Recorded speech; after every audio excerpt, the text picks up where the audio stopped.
15-minute qualifying session for the first server. Please keep in mind the qualifying session will be just as you expect, an open qualifying, so all of you will be sharing the track together. So please keep enough space for your own lap time. It's up to you to basically make sure you get enough, you slot in nicely to set your lap. Obviously, infringement might be protestable or might be penalized by the stewards, but the track is long enough, so you should have enough space to set your laps accordingly. After the qualifying, we will have the first race session. It will be a 15-minute race, and for the first race, you will have a 3-minute grid timer. So basically between qualifying and the race start you have 3 minutes, and it will be a short formation lap. After the race 1, I need to close the server and restart it. Shocking. I will send for both servers, I will send a ping in this Discord server so you know once it's live. So for the second server, please join as soon as possible. And race 2 will be happening then shortly on this server. It will also be a 15-minute race. The starting grid for the second race will be set by the race 1 results. So the better you do in race 1, the higher up you will start in race 2. So that's very important.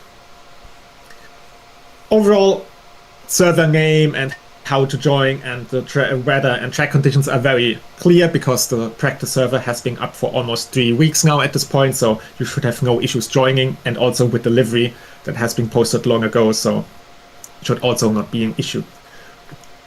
How do penalties work? Very straightforward. We have a designated steward team that will be present on the server. They will use a specific tracking tool to record all contacts and then will give out penalties. That being said, the penalties will not be given straight up on the server, so there will be no live stewarding in that regard. However, they will be given onto your overall race time at the end of the event. And also a fair warning, since it's very short races, if you are clearly at fault for an incident, you can expect a rather harsh penalty, because there is not a lot of time for the car that got hit to recover at this point. So if you're at fault, as I said, expect quite a bigger time penalty.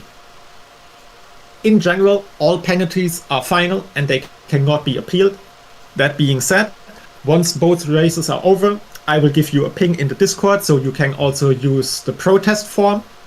For the protest form, please just fill out the Google form that will be present in there.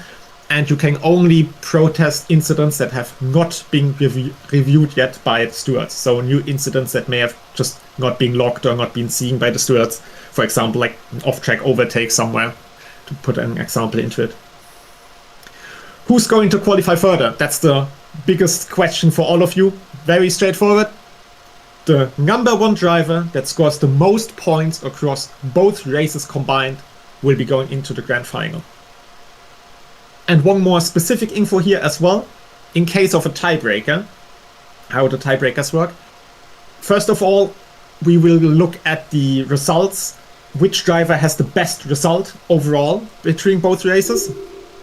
And secondly, if both drivers have the same results across both races, so for example, one driver finished in P1 and second race P2, and the other driver in P2 and second race in P1, the driver that set the better result earlier will win the tiebreaker. So in this case, basically the driver that won round 1, for example, that one would be the one. And that is pretty much it. Now I'm going to go just 2 short reminders. Please join the Zoom call. I posted the link right when I posted the reminder of the briefing, so please join the Zoom call. It just looks nicer for the broadcast. And mute yourself in there and use the 16:9 aspect ratio, please. It's much appreciated. Then secondly, please save your replays and the MOTEC files, just in case it might get requested. So you can say that everything went according to plan. And then now the very last reminder, if you are the confirmed winner of the evening, I will ping you in this Discord server again, and then also I will send you a private message. So please, after the event, once everything is confirmed, please check your private messages. It's very important. Do not ignore me, because as warned before, we will need to collect your data quite fast today, so everything goes according to plan. for your flights and everything. So please check your DMs for me. And yeah, this is pretty much it. Good luck, everyone. Please drive at your best and respect each other on track. And the server will go live in around